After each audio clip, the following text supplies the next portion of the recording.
Welcome to this tiny workshop on scientific storytelling. In the coming 10 minutes, I will teach you one technique that will make your stories more vivid, more lively. And before that, I will first show you a not so vivid story. And it starts like this. It is 1982 and I am standing at the desk of my teacher. I'm 7 years old and my teacher gives me this notebook. And he writes my name on it, David Redeker, and stories, verhalen. And he opens the notebook, writes down the title of a not yet existing story, the jar of disappearing cream, and the words cream are already disappearing, and he gives it to me and he says, now you make the story. So I do that, and I do that the next day for another story, and I will do that for like three years and 4 days a week. And after that I go to high school, go to college, university, and become a science writer. So that's a nice story, but it's missing something, and it's missing 3 ingredients. And I would like you to pick a piece of paper and tear it in 3 parts and write down the 3 missing ingredients, and I will say them to you. So just for now, pick a piece of paper and a pen, and I will wait for like 10 or 15 seconds.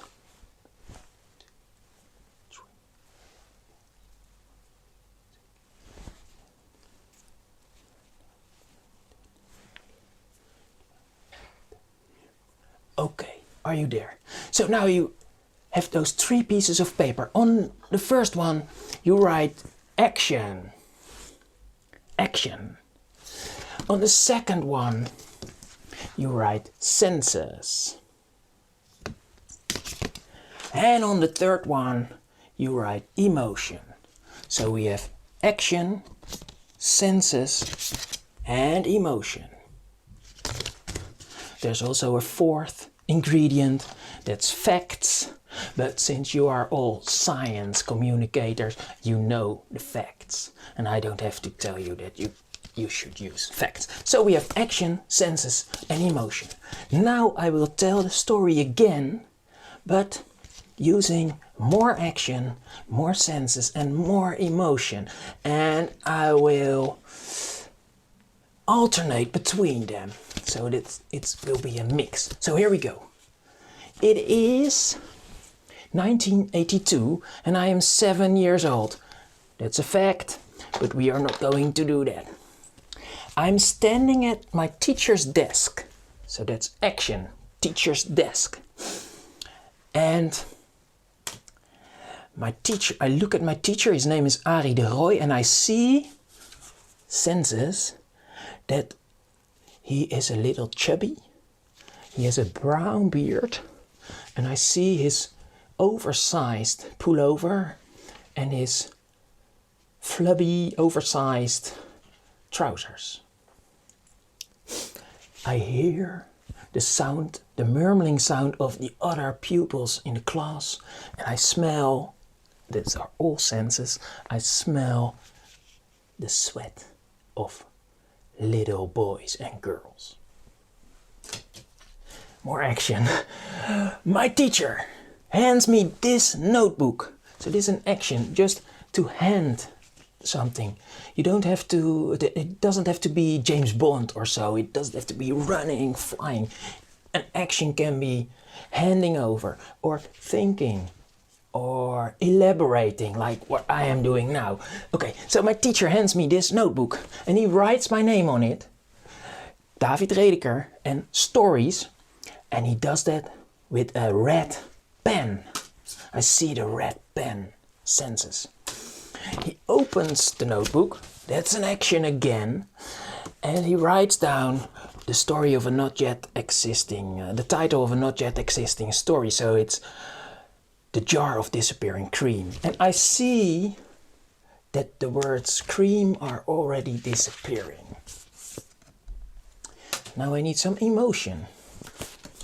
Emotion. I'm a little bit excited because my teacher tells me to finish the story, or to make the story actually and finish it. And I'm excited and a little bit scary because I don't know if I can do that. It's my first story.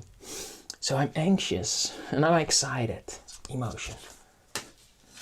So I go back to my desk, write the story, all actions.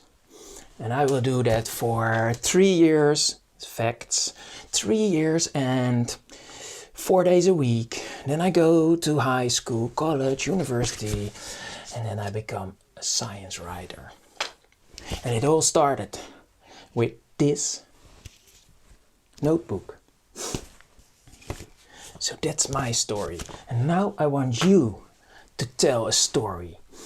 And if you don't know what to do, just tell about your breakfast or your lunch or your dinner if you are in another time zone, and use action, senses and emotions and alternate between them. So you tell your story in 30 seconds, and after that I will have a little surprise for you. We are going to see a very nice clip and I will tell what's action, senses, emotion. But for now I will hold my breath for 30 seconds.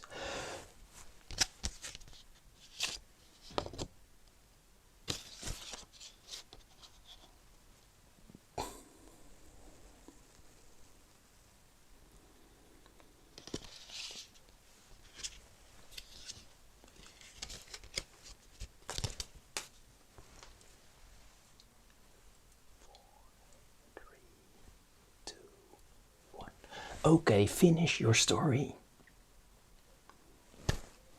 I would love to hear your stories, but of course this is remote, online. I cannot hear it. Okay, so before we go to Rosetta, and we will end with Rosetta and Philae, you probably know this story already, the Comet Lander. And there's a lot of action, senses and emotions in that story. So, before we do that, I will have to end this story of my teacher, Arie de Rooij. What's with him? Now, 10 years after I got to high school, he quit his job and went working at the most popular soap in the Netherlands, the most popular soap series, and he still works there today. And he is the dialogue writer, so he gets a title as like he gave to me, and he has to write the story, so that makes it round. For now I will leave it to that. If you have any questions you can ask me via email or something. So that's the story of my life and my teacher.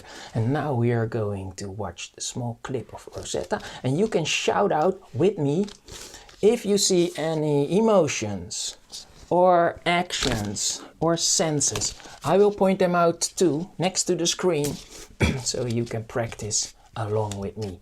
And I wish you a very nice day or night or evening, and I hope you are going to use a lot of action, senses and emotions in your work. Thank you very much. And now Rosetta. Philae was away. It would take 7 hours to reach the surface, but Philae wanted to get started on his measurements right away. He could soon see the surface in incredible detail, and the moment he had been dreaming of had finally arrived. He had reached the surface of the comet. But all was not right. His harpoons did not fire. Philae realized he couldn't relax yet. He was rising from the surface again. Philae was scared he might drift off the comet completely. This was not in the plan. But eventually, he came back down again.